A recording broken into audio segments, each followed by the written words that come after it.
Hello दोस्तों, आप सभी का एक बार फिर से स्वागत है हमारे इस चैनल से जहां हम स्टॉक मार्केट में प्रॉफिटेबल ट्रेडर बनना सीखते हैं। तो दोस्तों, इस वीडियो का एक डिस्क्लेमर है कि ये वीडियो सिर्फ और सिर्फ एजुकेशन और इंफॉर्मेशन पर्पज के लिए। इस वीडियो में कोई भी अगर स्टॉक का नाम लिया जाता है तो वो किसी भी तरह की बाय और सेल की रिकमेंडेशन बिल्कुल नहीं होती है। तो चलिए इसी के साथ शुरू करते हैं हम आज का अपना ये वीडियो। तो आज का जो वीडियो है वो मैं आपको बताना चाह रहा हूँ, जिस टॉपिक पे है वो है इंटर मार्केट रिलेशनशिप। मैंने आपके लिए ऑलरेडी लिख रखा है कि इंटर मार्केट रिलेशनशिप। अब ये इंटर मार्केट रिलेशनशिप होता क्या है? तो दोस्तों, मैं आपको बताना चाहूँगा कि इंटर मार्केट रिलेशनशिप होता क्या है। तो एक्चुअली होता क्या है दोस्तों, कि अक्सर हम बड़े बड़े मतलब कि जो है अक्सर हम पूरा का पूरा न्यूज़ जो है खंगालते रहते हैं, अलग अलग टीवी चैनल्स को देखते रहते हैं। इवन बहुत सारे जो है मतलब कि न्यूज़ चैनल्स पे बताया भी जाता है कि ये न्यूज़ है वो न्यूज़ है, और आप उसके बेसिस पे हम बहुत सारे रिटेल ट्रेडर ट्रेड करने की कोशिश करते हैं। पर ये जो है हमारे लिए पॉसिबल नहीं होता है कि उन न्यूज़ के बेसिस पे कोई सही आंकलन ले पाएँ और मार्केट में अपना बायस क्रिएट कर पाएँ कि मार्केट की दिशा डायरेक्शन किधर है, ऊपर की तरफ है नीचे की तरफ है। लेकिन बहुत लोगों को अगर आपने देखा होगा तो वो एसजीएक्स निफ्टी को ट्रैक करते हैं, डाउ जोन्स को ट्रैक करते हैं और बहुत सारे जो है अलग अलग मार्केट को भी वो ट्रैक करते हैं। इसका क्या कारण है? आप लोगों ने कभी सोचा है कि हम एसजीएक्स निफ्टी या और सब चीज़ों को क्यों ट्रैक करते हैं? तो बेसिकली इसका कारण ये होता है कि हर चीज़, पूरा मार्केट आज के ग्लोबल वर्ल्ड में हर एक मार्केट दूसरे मार्केट के साथ इंटरकनेक्टेड है। मतलब कि अगर कहीं पे एक इफेक्ट होता है, कहीं पे कोई नया जो है मतलब कि काउस अगर जन्म लेता है तो उसका इफेक्ट आप अक्रॉस द ग्लोब देख पाते हैं। तो इसी कड़ी में होता क्या है, इन्हें इस तरीके के एनालिसिस को हम क्या बोलते हैं, इंटर मार्केट एनालिसिस। जिसमें कि एक बहुत पॉपुलर मार्केट एनालिसिस में ही मतलब कंसिडर किया जाता है कि अगर इंडिया विक्स बढ़ रहा है तो नॉर्मली हमारा मार्केट यानी निफ्टी और सेंसेक्स गिरेगा। अगर गोल्ड की भाव ऊपर जा रही है तो स्टॉक मार्केट मोर और लेस नीचे आएगा। ये जनरली अवधारणाएं बनाई गई हैं क्योंकि जनरली ये सारे के सारे रिलेशन नॉर्मल कंडीशंस में ये मार्केट रिलेशनशिप जो है मतलब कि फॉलो किए जाते हैं।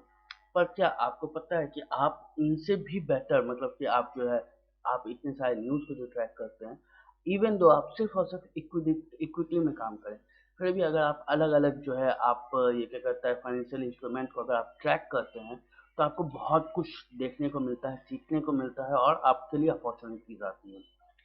इसी चीज़ की मैं आज बात करने जा रहा हूँ। आज बात किसकी करने जा रहे हैं? Inter market relationship. उसमें आज मैं आपको बताना चाह रहा हूँ करेंसी मार्केट और इक्विटी मार्केट का रिलेशनशिप। मतलब कि अगर आप सिर्फ और सिर्फ इवन दो आप करेंसी मार्केट में फॉरेक्स में ट्रेड नहीं भी करते हैं तो भी कैसे आप उसका बेनिफिट उठा सकते हैं, जो कि मैंने अभी 2 दिन पहले उठाया था।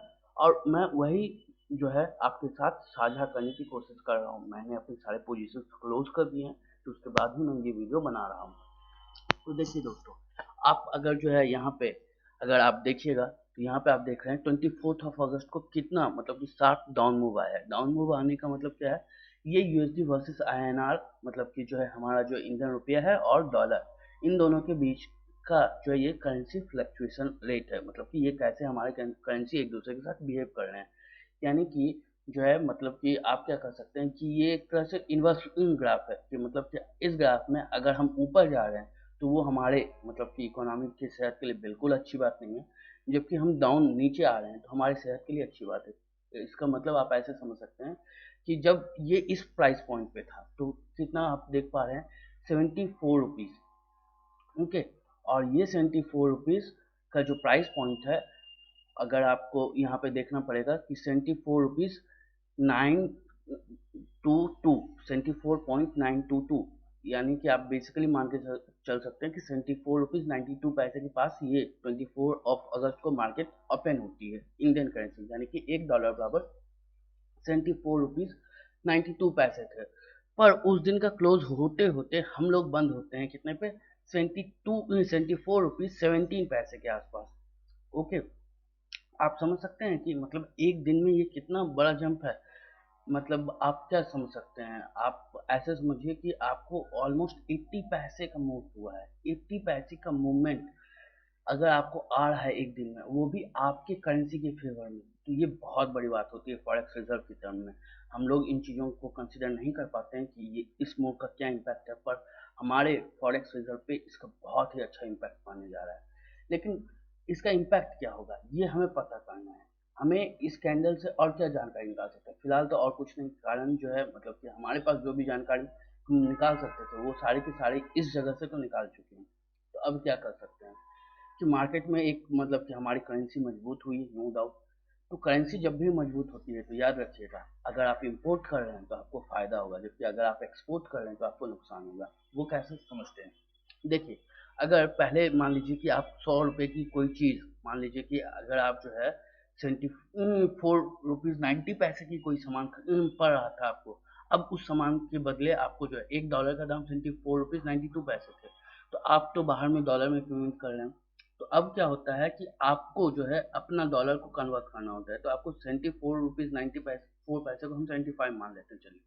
तो आपको 75 रुपीज़ के दर से वो माल जो है आपको मिल पाता है, क्योंकि आपने डॉलर में पे किया है। सेम टाइम में उसी माल को अब आपको डॉलर में ही पे करना है, पर अब आपको डॉलर में कन्वर्ट करने के लिए कितना लग रहा है? ऑलमोस्ट मान के चलते हैं 74 रुपीज़। तो ये जो 1 रुपये का डिफरेंस है ये इम्पोर्टर्स के लिए बहुत बड़ी बात है, पर सेम टाइम में एक्सपोर्टर्स के लिए ये बुरी खबर होती है। क्यों? क्योंकि एक्सपोर्टर्स के साथ क्या होता है कि उनको तो डॉलर में पेमेंट मिलना है, पर वो जब यहाँ पर करेंसी को कन्वर्ट करेंगे तो क्या होगा? पहले उनको $1 बराबर ऑलमोस्ट 74 रुपीज़ 92 पैसे, मतलब कि मान के चलिए कि जो है उनको मिलता 75 रुपीज़, लेकिन अब उनको कितना मिलेगा? ऑलमोस्ट 74 रुपीज़, यानी कि उनको 1 रुपये की जो है मतलब कि हर 75 रुपीज़ पे उनको 1 रुपये की लॉस होती रहेगी। तो ये चीज़ होती है इंटर मार्केट रिलेशनशिप, जो कि हमारे करेंसी मार्केट जो है बहुत अफेक्ट करता है इंपोर्ट और एक्सपोर्ट को ग्लोबल ट्रेड में। तो अब दोस्तों, यानी कि इस दिन के कैंडल से आपको क्या पता चला कि अगले दिन जो भी चीज़ का हम एक्सपोर्ट करते हैं उन चीज़ों के स्टॉक्स में हमें गिरावट देखने को मिल सकती है, पर एट द सेम टाइम जिन चीज़ों के को हम इंपोर्ट करते हैं उनके स्टॉक्स अच्छे परफॉर्म कर सकते हैं। तो अब हमें देखना है कि जो हम किस किस चीज़ का एक्सपोर्ट करते हैं और किन किन चीज़ों का इंपोर्ट करते हैं। तो हर किसी को पता है कि हम सबसे ज़्यादा इंपोर्ट क्या करते हैं, वो है कच्चा तेल। जी हाँ, पेट्रोलियम प्रोडक्ट्स, उसका इंडिया बहुत बड़ा इंपोर्टर है। पर सेम टाइम में अगर हम जिन चीज़ों को एक्सपोर्ट करते हैं और जिसका काफ़ी वेटेज है स्टॉक मार्केट में, वो है IT sector, information technology sector, जहाँ पे हम बहुत सारे सॉफ्टवेयर्स को जो है यूएस और यूरोप को प्रोवाइड कर रहे होते हैं। तो बेसिकली हम आईटी सेक्टर को प्ले कर सकते हैं और ओएमसी सेक्टर्स को, यानी कि ऑयल मार्केटिंग रिलेटेड कंपनीज को, इन बेसिस पे। और हमारा कंक्लूजन क्या होना चाहिए कि अगले दिन आईटी सेक्टर जो है परफॉर्म नहीं करेगा, नीचे गिरेगा, जबकि ओएमसी स्टॉक्स मतलब कि जो भी हम ऑयल रिलेटेड कंपनीज होंगी वो जो है अच्छा परफॉर्म करेंगे। ये तो एक एक आप कंक्लूजन निकाल सकते हैं इंटर रिलेशनशिप से, इंटर मार्केट रिलेशनशिप से। अब आपको दूसरा चीज जो देखना पड़ेगा वो देखना पड़ता है कि आपका जो भी मतलब कि आप जिस भी स्टॉक्स में काम करने जा रहे हैं वो स्टॉक्स जिस भी मार्केट में है वो मार्केट कैसा परफॉर्म कर रहा है। कारण कई बार होता है, ये बेसिकली आप ऐसे समझ सकते हैं कि ये तो मतलब कि इस चीज के कारण ऑलरेडी उस पर एक नेगेटिव प्रेशर तो बना है कि उसको नीचे जाना चाहिए, पर अगला मतलब कि वो जहाँ पे ट्रेड कर रहा है क्या वहाँ पे सेंटिमेंट पॉजिटिव है या नहीं? अगर वो भी इसके डायरेक्शन में हो तब तो बहुत अच्छी बात है, अगर नहीं है तो थोड़ी सी दिक्कत है। पर हम उतने चीज़ों का जो है मतलब कि अभी सोचते नहीं है। पहले तो हम ये पता करते हैं कौन कौन सी कंपनी है जिसका हमें एनालिसिस करना है, तो हमें आईटी फर्म्स की करनी है। और ये चार्ट किसका था? ये था यूएसडी आईएनआर का, ठीक है, मतलब कि डॉलर्स के साथ और इंडिया का रिलेशनशिप, इंडियन रुपी का रिलेशनशिप। तो हम सबसे पहले ये देखेंगे कि वैसा कौन सा मार्केट है जिनका कि डॉलर और इंडियन रुपीस के बीच में सबसे ज़्यादा मतलब कि मजबूत कोरिलेशन है वैसे स्टॉक्स का। तो नो डाउट यहाँ पे हमें फायदा होगा किससे? आईटी सेक्टर में, ना कि ओएमसी स्टॉक्स, क्योंकि ओएमसी स्टॉक्स नो डाउट हम डॉलर में पे करते हैं, पर हमारे पास ऑप्शन है हम यूरो में पे कर सकते हैं और भी डिफरेंट करेंसीज में पे कर सकते हैं, इवन करेंसी स्वैप कर सकते हैं। क्यों? क्योंकि जो है हम यूएसए से ऑयल्स इंपोर्ट नहीं करते हैं, पर हमारा जो आईटी सेक्टर है वो डायरेक्टली यूएस डॉलर और आईएनआर के बीच के रिलेशनशिप के लिए बहुत ही स्ट्रॉन्ग कोरिलेशन शो करेगा। तो मुझे अब क्या करना था, मुझे वैसे आईटी फर्म्स का नाम चाहिए था जिनका कि मार्केट में जिनका मार्केट बेसिकली यूएस में है और उनका कितना परसेंट एक्सपोजर है।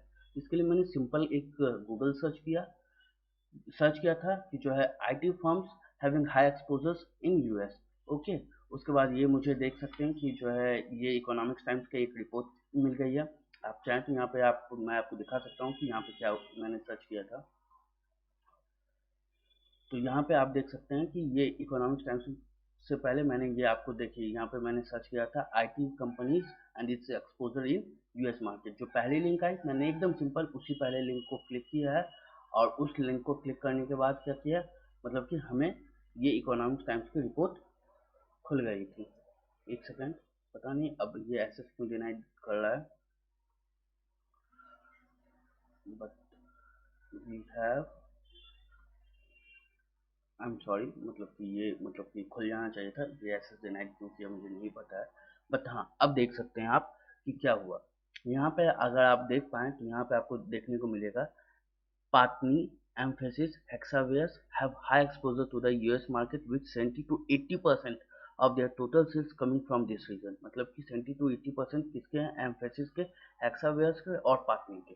सेम टाइम में अगर आप जो इस रिपोर्ट को पूरा पढ़ने की कोशिश कीजिएगा अगर, तो आपको क्या पता चलेगा, आपको पता चलेगा कि हमारे और भी कई सारी इकोनॉमी में ये अलग अलग कंपनीज के एक्सपोजर दिए हुए हैं।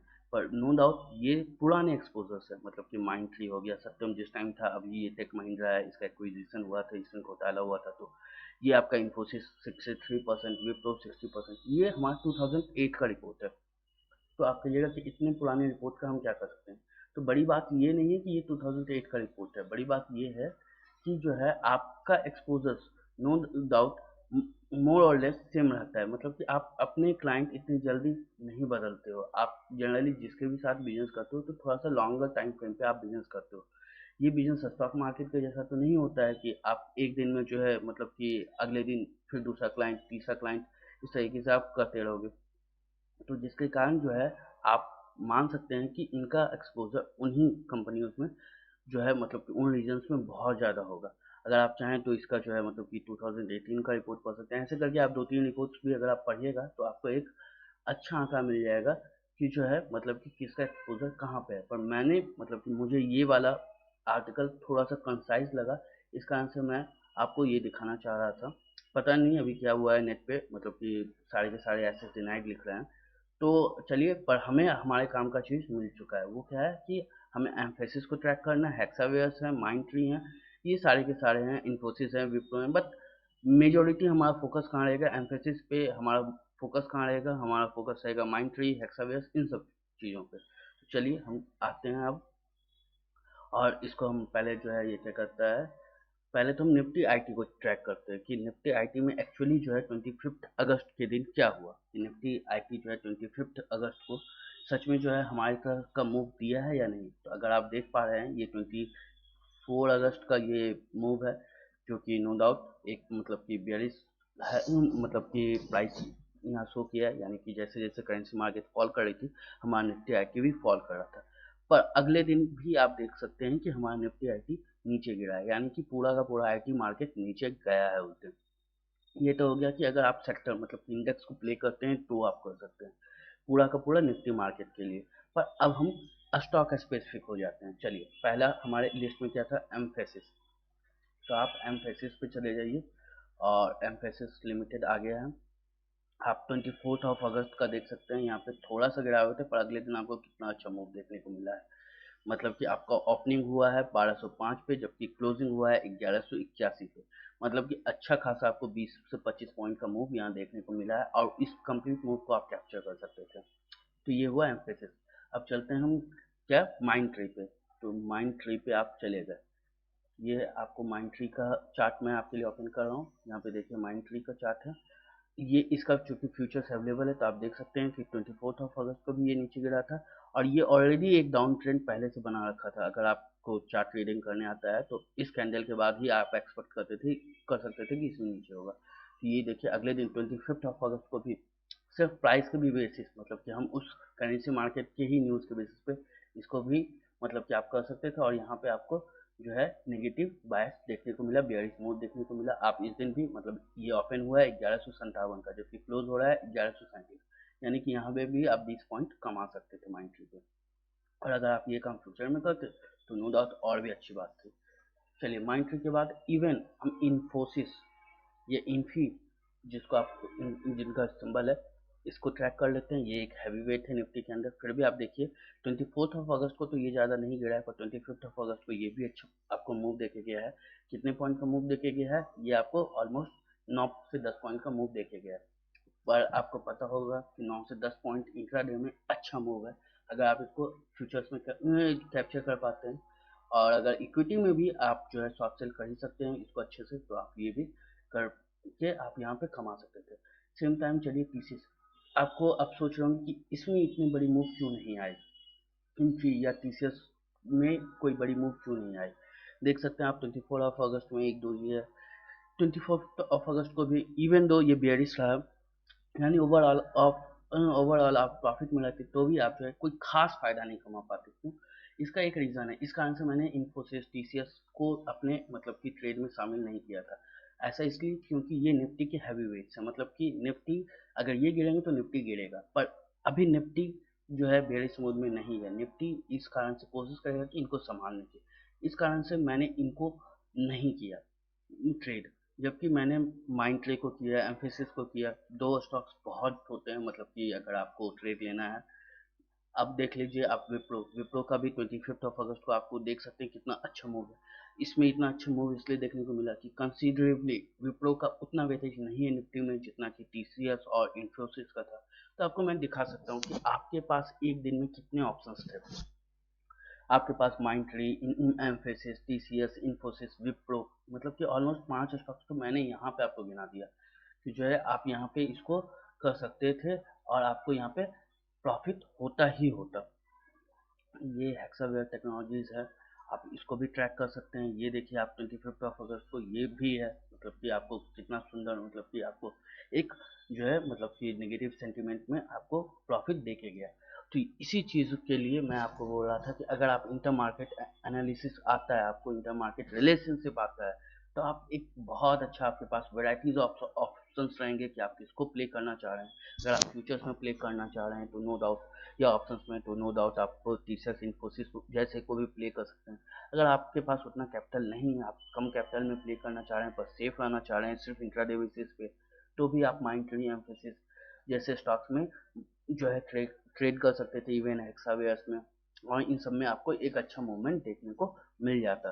तो मेरा कहना यही था कि अगर आपको ये एनालिसिस आती है, इंटर मार्केट रिलेशनशिप पता है, क्योंकि अक्सर आपको जो है ये इन चीज़ों के बारे में नहीं बताया जाता है मार्केट में। आप देखिएगा इतने लोग इतने सारी चीज़ें बताते हैं, पर बहुत कम लोग आपको जो है इन सारी चीज़ों, इन इंट्रिकेसीज के बारे में समझाते हैं। इस कारण से मैं कहता हूँ इवन दो मैं कमोडिटीज़ को कभी ट्रेड नहीं करता हूँ, क्योंकि उसकी स्क्रीन टाइम बहुत लंबी है और वो भी ग्लोबल मतलब न्यूज़ के साथ इफेक्ट होता है। बट मैं उसको ट्रैक जरूर करता हूँ कि वो क्या कर रही है कमोडिटीज़ में, कॉपर का क्या हाल है, क्रूड ऑयल का क्या हाल है, गोल्ड का क्या हाल है। इससे हमें फ़ायदा क्या होता है? इससे हमें फ़ायदा होता है कि हम उसके रिलेटेड स्टॉक्स को या उसके रिलेटेड सेक्टर्स को प्ले कर सकते हैं। अगर आपको कॉपर का पता होता है तो आप क्या कर सकते हैं, आप जो है मतलब कि वायर्स एंड केबल्स बनाने वाली कंपनी को प्ले कर सकते हैं। अगर आपको गोल्ड का पता है तो आप एटलीस्ट ज्वेलरी के सेगमेंट्स में जो है कुछ अच्छे नाम है उनको प्ले कर सकते हैं। सिल्वर के साथ भी वही बात है, सिल्वर बहुत सारी इंडस्ट्रीज में यूज़ होता है। तो ये इन सारी चीज़ों का अगर आपको एक अच्छा ज्ञान है, मतलब कि अगर आप जो है आयरन और स्टील्स के बारे में थोड़ा सा आपको आइडिया है, तो आप स्टील सेगमेंट को प्ले कर सकते हैं। उसमें आपके पास अच्छे अच्छे जो है मतलब कि इवन ऑटोमोबाइल्स को आप जो है प्ले कर सकते हैं। तो इन सब चीज़ों का एक अच्छा इफेक्ट पड़ता है। और ये सारे के सारे न्यूज़ नहीं है बल्कि डाटा पॉइंट्स है, मतलब कि इंटर मार्केट रिलेशनशिप आप है कि एक जगह पे ये चीज़ हुआ है तो दूसरे जगह पे उसका इफेक्ट होगा ही होगा। अगर हम इन चीज़ों को देखना जानते हैं, सीखना समझना जानते हैं, तो आप एक अच्छे तरीके से इन सब चीज़ों को प्ले कर सकते हैं बिना कोई भी, मतलब कि मैंने आपको दिखाया कि ना ही मैंने कोई इंडिकेटर लगाया, ना ही कोई मैंने इवन ड्राइंग टूल्स भी अभी यूज़ नहीं किया। अगर आप ड्राइंग टूल्स इन सब चीज़ों के साथ यूज़ करते हैं तो नो डाउट आपको एसएल और बाकी चीज़ें रखने में बहुत मदद मिलता है। बहुत लोग इन जो है जनरली ड्राइंग टूल्स के लिए नहीं जाते हैं, क्योंकि इंडिकेटर मोर और लेस काफ़ी मतलब इजी होता है, काफ़ी कंफर्टेबल है उसको लगा लेना। कुछ नहीं करना है, यहाँ पे एक सिंगल बटन क्लिक किया और जो इंडिकेटर है मन में वो लगा लिया। और ड्राइंग टूल्स के साथ क्या है कि हर वक्त ड्राइंग टूल्स तो सेम रहेंगे, लेकिन अब लगाना कहाँ है आपको, ये आपको तय करना पड़ता है। इन सब चीज़ों के कारण बहुत लोग ड्राइंग टूल्स नहीं यूज़ करते हैं या नहीं यूज़ करना चाहते हैं। पर मेरी आपको राय यही है कि इन चीज़ों को, मार्केट के इंट्रिकेसीज को समझिए। अगर मार्केट जो है अलग अलग आपको इंडेक्स, अलग अलग इंस्ट्रूमेंट प्रोवाइड कर रहा है, ट्रेजरी बिल्स, बहुत लोग, कम लोग जो है मतलब कि मार्केट में बॉन्ड मार्केट को ट्रैक करते हैं कि बॉन्ड मार्केट क्या होता है। मेरी अपनी भी जो है, मैं मानता हूँ कि मुझे बॉन्ड मार्केट उतनी अच्छे से नहीं पता है, बट मैं उसको स्टडी कर रहा हूँ धीरे धीरे, क्योंकि मैं जानना चाहता हूँ कि मुझे एक ओवरऑल ग्रास्प हो चीज़ों का, तभी मैं मार्केट से पैसा कमा पाऊंगा। लेकिन अगर बस मैं अगर इन सब, जैसे 24 अगस्त को ऑलमोस्ट, अगर आप जो भी न्यूज़ चैनल देखते हैं, हर जगह पे इस बात की चर्चा थी कि हमारे मार्केट में जो है मतलब कि आज जो है डॉलर कमज़ोर हुआ है, हमारा रुपया मजबूत हुआ है। ये ऑलमोस्ट हर आदमी ने ट्रैक किया था। मतलब कि अगर आप जाएं 24 अगस्त के न्यूज़ को अगर आप ट्रैक करने के लिए, तो जितने भी आप अलग अलग चैनल्स फॉलो करते हो या इवन यूट्यूब पे आपको काफ़ी मटेरियल मिलेंगे, तो कोई भी इसका इम्पैक्ट की बात नहीं कर रहा था कि इसको आप कैसे यूज़ कर सकते हैं अगले दिन। तो यही मेरा बताने का मकसद था। अगर आप ये कर पाते हैं तो नो डाउट आप अच्छा प्रॉफिट कमा सकते हैं। तो आप कहिएगा कि रोज़ हमें नहीं मिलेगा, हाँ जी हाँ, रोज़ नहीं मिलता है। श्योर शॉट मौका आपको थोड़ी ना रोज़ मिलेगा कमाने का, लेकिन जब भी मिले अच्छे से कमाइए, थोड़ा सा एसल लीजिए। मतलब कि आपको का एसल छोटा होना चाहिए, क्योंकि आपको पहले से पता है, और आप किसी अटकल के बेसिस पे, किसी र्यूमर के बेसिस पे काम नहीं कर रहे होंगे। आप काम कर रहे होते हैं अपने एक डेटा पॉइंट के बारे में, कि चलो ठीक है, मतलब कि चूंकि करेंसी मार्केट जो है ये क्या करता है, नीचे आया है, मतलब कि हमारा रुपया मजबूत हुआ है, तो नो डाउट आईटी में गिरावट होनी चाहिए। और इस तरीके से आप जो है मतलब कि इन सब चीज़ों को प्ले कर सकते हैं कि आईटी 25 अगस्त को हर जगह पे गिरावट होगी ही होगी।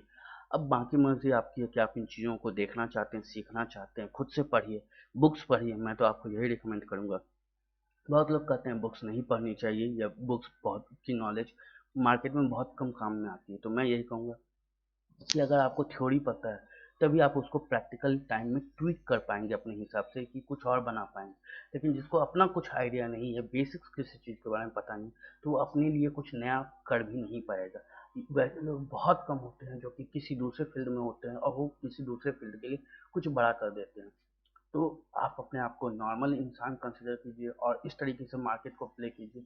मेरी आशा है, उम्मीद है कि आप यहाँ से एक अच्छा मुनाफा कमा पाइएगा। आज के वीडियो के लिए बस इतना ही था। हम अगले वीडियो में फिर मिलेंगे और किसी नए टॉपिक पर बात करेंगे। या मैं आप लोगों को कहना चाहूँगा कि अगर आपको कोई टॉपिक के बारे में जानना है, कोई टॉपिक जो कि आपको समझ में नहीं आती है, आप कमेंट सेक्शन में जाएं, उस टॉपिक के बारे में लिखें। नो डाउट मैं एकाएक उस टॉपिक पे जंप तो नहीं करूँगा। अगर उस टॉपिक में कोई बेस बनाने की, मतलब कि कुछ बेसिक्स प्री रिक्विजिट होंगी, मैं पहले वो समझाने की कोशिश करूँगा। लेकिन अगर वो बेसिक्स टॉपिक्स होंगे तो मैं उसको एक बार में ही कवर करने की कोशिश करूँगा। चलिए इसी के साथ आज का हम अपना ये वीडियो यही समाप्त करते हैं। थैंक यू देखने के लिए।